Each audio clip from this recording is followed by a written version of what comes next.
So I'm glad I'm following Professor Kahani. The idea of dignity, the idea of the flip side of dignity, of humiliation, shame, or dishonor is what I have been working on for a very long time.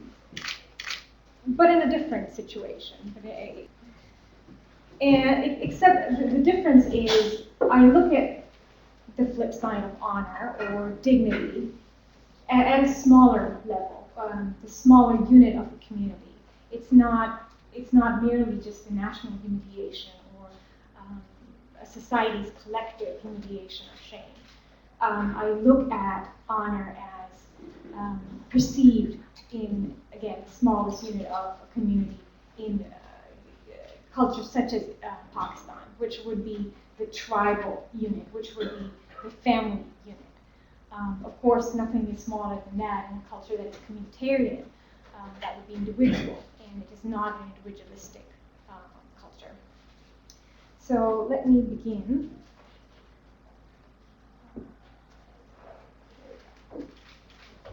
Now, I'm sure you've heard of honor killings. It does pop up in the news every now and then. In Pakistan, it is a widespread problem. 2 women, on average, every single day, are butchered to death or set ablaze. And not only that, not only 2 women per day on average, they are killed by members of their own family. And that's the toughest thing to wrap your head around. People that they trust, people that they love, in the name of honor. Now, this powerful concept of honor that trumps tribal, familial emotions, bonds, relationships. Amnesty International puts the numbers between 1,100 to 1,500 a year. But that's the reported cases. Far more go unreported each year. Basis of honor killings. I'll get to the idea of how the society or how the culture understands this concept of honor. But as to why they're perpetuated, as to why these women are subjected to such violence, the truth behind allegations doesn't matter. It's the allegation itself that justifies it, that demands action by male members of the woman's family. It could be, the basis could be as flimsy as refusal to bring dinner, because that could be seen as shifting, as a decrease in love for the husband. It could be choosing to marry somebody of your own choice, or refusing to marry somebody of the family's choice. And in some rare cases, it is also done following rape, because that in itself is also seen as a source of dishonor for the family. Support for honor killings. This is the part where most women's rights activists in Pakistan, this is where they face the greatest challenge. When they talk to women in the family and find support for these acts, where the mothers, for example, of the daughters that have been killed, justify the murders, side with the male relatives who have committed these murders. How do you go on about eradicating a practice where the support for it comes from the targeted group, the women themselves? Of course, there's support by the male members, but the most challenging aspect is the support that is found in the female members of the community. Now, just to go back on human dignity, as we've been talking about, just to make sure that we understand. Up until the point, midway of my presentation, I will be talking about honor and dignity as is perceived, as is overarching in this communitarian, collectivist culture of Pakistan, which is not the same thing as human dignity that we've been discussing, or we've discussed this morning, which is this innate inherent idea of humanness or something that is inherent to each individual. This is, and it's not even we talked about earlier, this is not even a distortion of that concept. It's a different concept. This is where societal concern for honor or dignity is so great, it is so powerful that it overrides other important aspects of life. It overrides concerns for human dignity as we've come to understand in a contemporary sense. In order to understand the practice of honor killings, there are two dimensions that one needs to look at. One is, of course, the psychocultural factors that are at play, which look at the beliefs, the value systems, the emotions that are the source of the justification for honor killings or gender-based violence based on honor. And then the other is the socio-structural forces, which looks at institutions, which looks at political structures, which, if not justify it, they legitimize these practices by not enforcing punishment, by not doing what they're supposed to be doing, by not offering protections. And I'll talk briefly about the cultural forces. Like I said before, Pakistan has various different cultural subsets. But the most prevalent one, and the one that I am focused on today, is the subsets that are mostly found in the rural areas, which are extremely communitarian cultural subsets. And what I mean by that is they are nothing like the individualistic culture.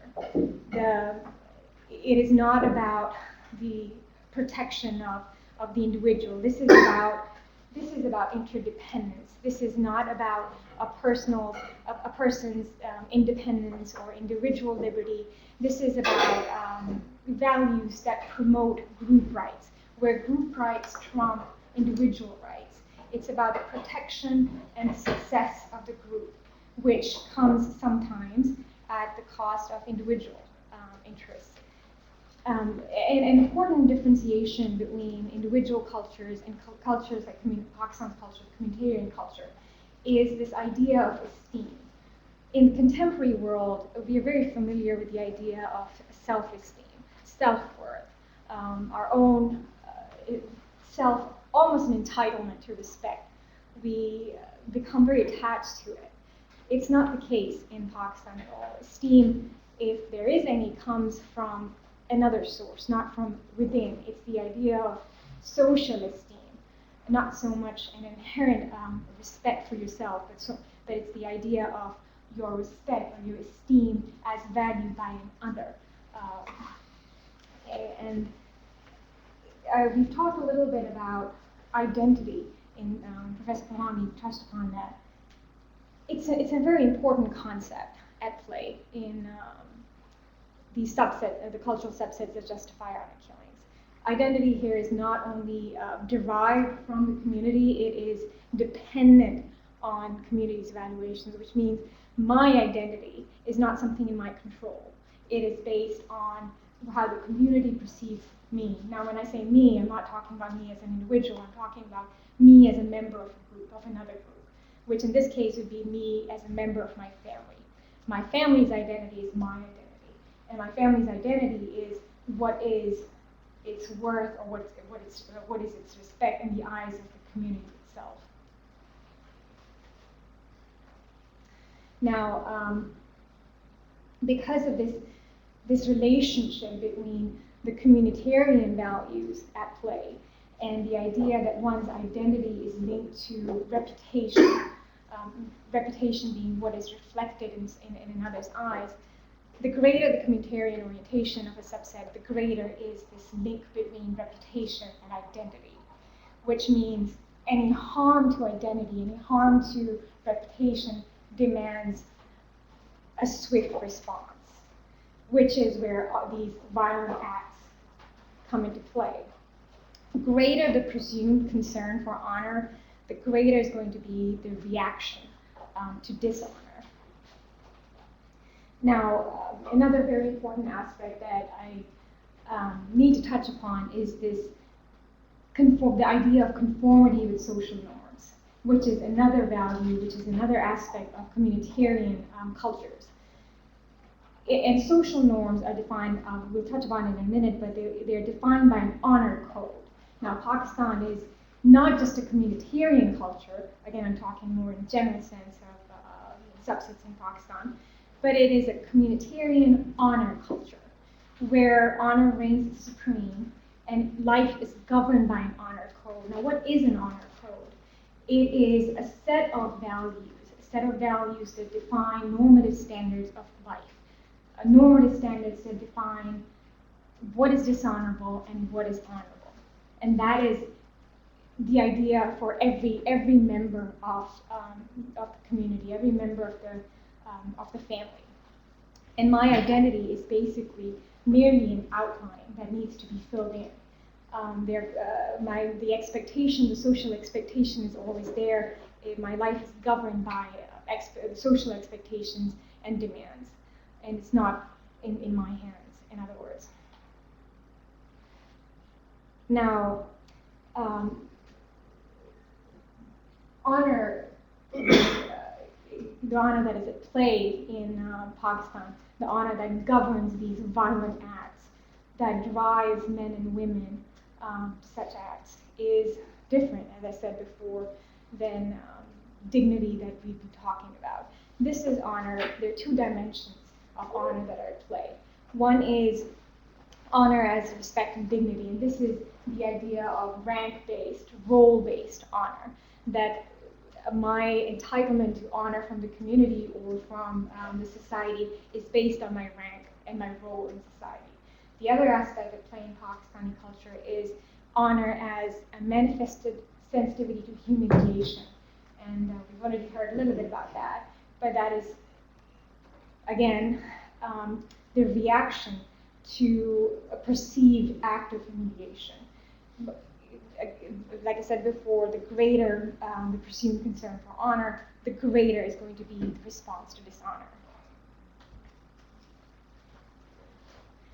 Now, the honor code plays into four major domains in Pakistani life. One is family honor that I've already talked about a little bit. Others are feminine honor and masculine honor.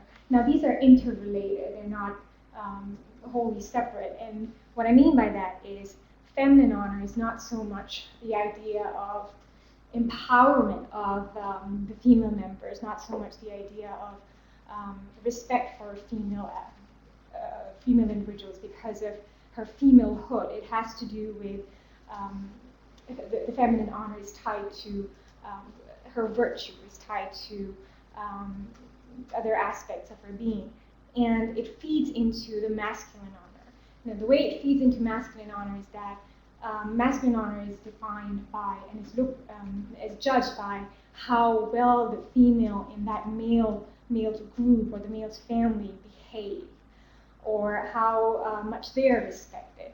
So the female honor feeds into this idea of masculine honor, which further feeds into the idea of the family's honor.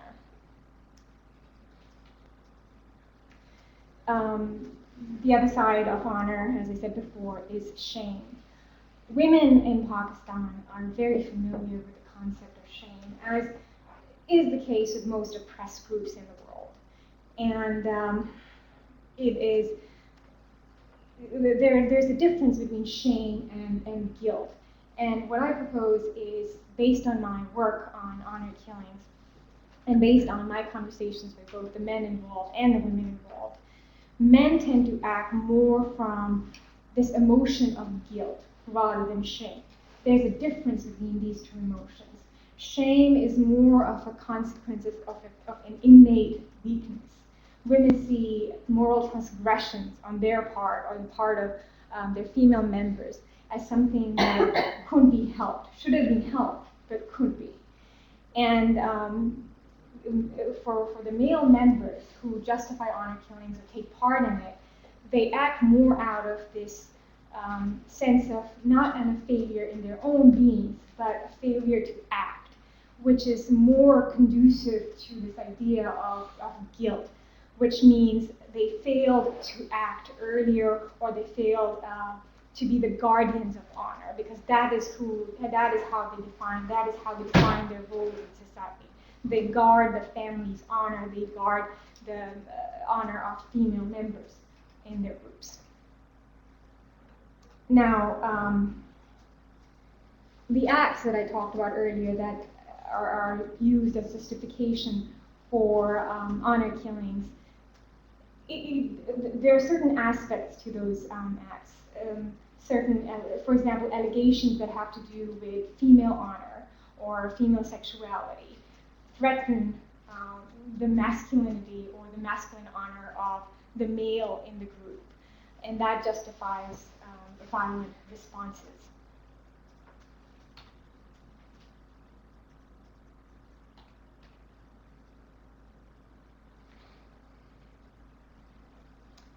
Now, an interesting, like I said before, the difference between shame and guilt as experienced by men and women that are in this radius of honor violations or honor killings or acts that are violent acts based on honor. There's a certain difference. There's a very important difference, and one is women following honor killings or attacks on women tend to exhibit, like I said, shame. They share this idea of shame with the women. Men, on the other hand,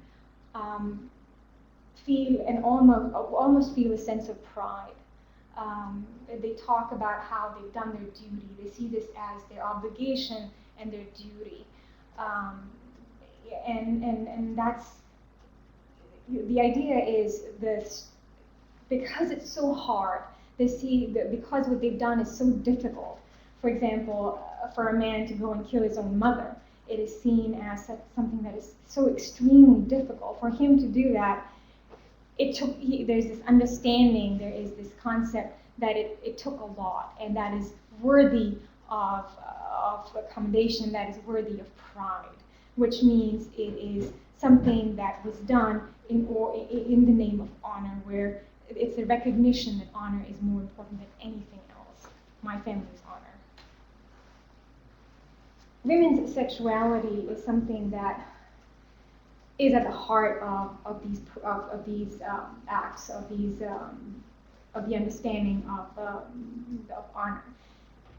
It's almost it's something that must be almost dismissed, almost not recognized, almost hidden at all times. Even sex for the sake of procreation is seen more in the light of motherhood, which is different than an aspect of female sexuality. And the problem with the way female sexuality is understood, or its manifestation, is that it is seen as the source of the problem. It is seen as what induces men to act the way they do, which makes, for example, when you have an honor violation, there is usually a male and a female involved. For example, in the case of adultery. However, the social attitude or response towards the male is far more forgiving than it is towards the woman, because the woman is seen as a seductress. It was her duty, it was her obligation to keep her sexuality under wraps. For her to, in a failure to do so, she has brought this not only on herself, but on the family, and deserves swift punishment.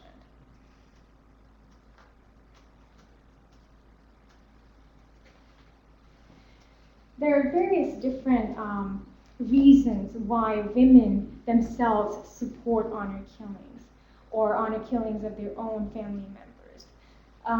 Some of the more important ones are the fact that if they don't do so, they very quickly find themselves to be the victims, very, very quickly.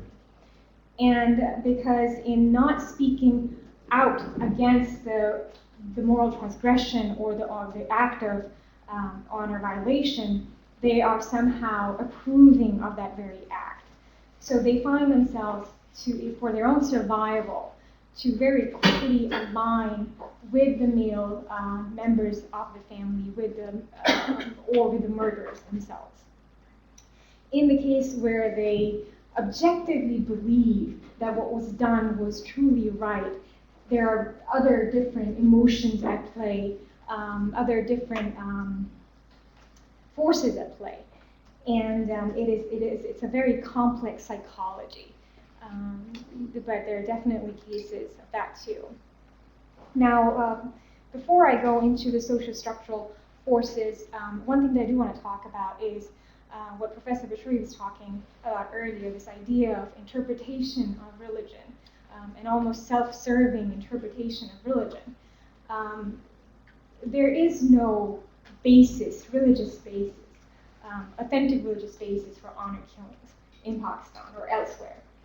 However, Pakistan's Sharia law, if not, provides a very strong incentive to, not just an incentive, what it does is it promotes this idea of these acts to be justifiable by various different ways. And let me talk about that. Pakistani law is unique. It's unique in the sense that it comprises of two different systems. One is the British common law, and the other overlapping system is the Pakistani Sharia law. Pakistan's foundation was not the ideological foundation that it has today. It was very much a secular foundation.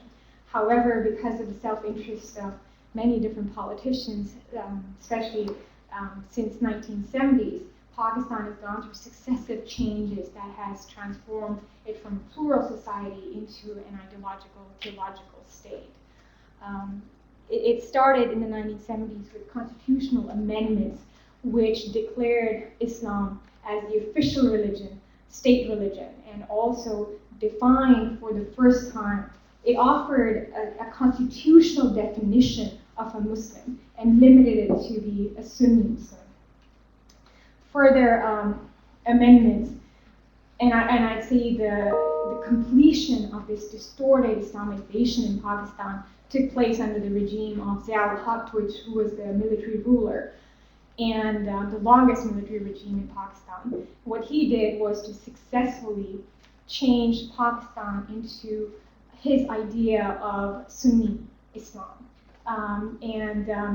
By introducing, I'd say, the most important legislative changes were the introduction of the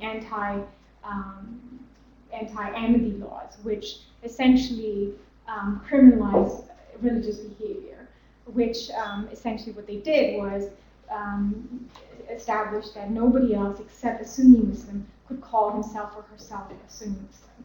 People, Ahmadis, who consider themselves to be Muslim were prohibited by law and were punished under law, even in prison, if they dared to call themselves Muslims. In the realm of personal autonomy as exhibited in relationships, in the realm of sexual behaviors, the three main heinous, I'd say the most problematic agents were the Hudud ordinances. And what they did were they prescribed, again for the first time in Pakistan's history, punishments for sexual behaviors. Now this is, again, by sex crimes here, I'm referring to not forcible, not rape cases. I'm talking here about consensual adult sex. Adultery was to be punished by rajam, which means stoning to death.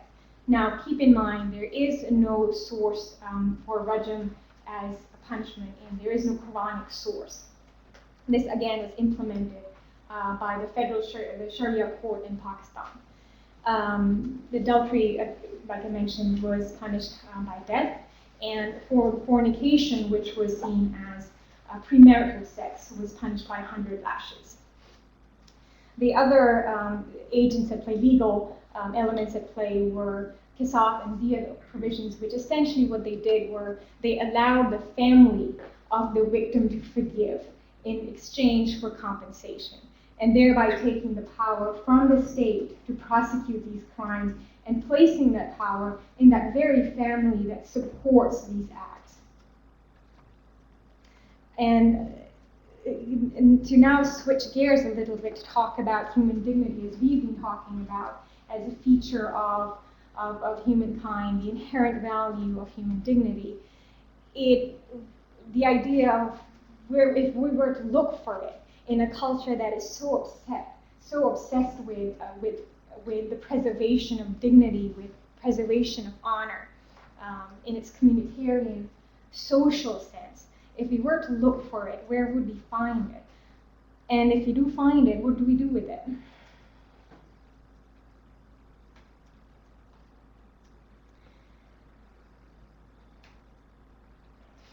And before we go into that search for human dignity in Pakistan, I do want to conclude this section with this image.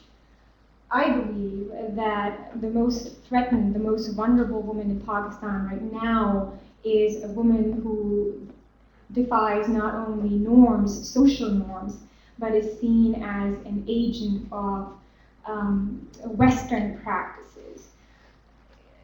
Pakistani culture, the Pakistani sentiment right now is one of a culture that is under attack. You talk to Pakistanis and they see, for example, the drone attacks as something that is blatantly an attack on their sovereignty. And they feel, and what it has done is that it has fueled this idea of us versus them, what Professor Mahmoodi was talking about earlier. And this idea of us versus them has minimized any room, it has not just minimized, it has taken away any chances of a discourse that is based on or that resonates with Western ideas of women's rights. So for progress to be made, given the current climate, it cannot be made based on ideas of human rights, or not human rights, but women's rights as understood in their Western sense, contemporary sense. This image, just to explain, is of a woman, an actress in Pakistan, who wore this T-shirt in a play, and is lucky to be unhurt still. There was quite a backlash. She wears a T-shirt with the Little Miss cartoon. It's a cartoon, and the cartoon is wearing a suicide bomb vest, and she was seen. What it does is, for me, it was an illustration of the idea of the increase in honor killings in Pakistan. Now, women who defy social norms are not just aberrations, which they were previously seen as, simply an aberration of social norms which could be removed and you could move on. Now these women are seen as something more horrific, as something more threatening. They're not merely an aberration, they threaten not just the family's honor, they threaten this idea of a nationalistic honor.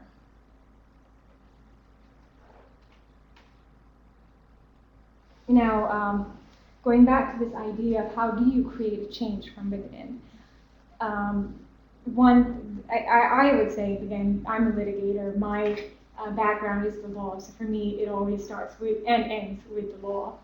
And I'd say, again, given the current climate, a lot can be done. There are female scholars, there are female religious scholars in the Arab world, for example, Morocco and Indonesia and Malaysia, that have done a tremendous amount of work with Sharia itself. And essentially what they have done is they've renovated Sharia jurisprudence with feminist ideas, but they have grounded it in Islamic ideology. And what it does is it takes into account two facts about Pakistan, which is the majority of Pakistanis are devout adherents of Islam and all the constructs that they understand it. And it also, what it does is, like I said before, it allows for this phenomenon of change to occur from within, which is far more acceptable.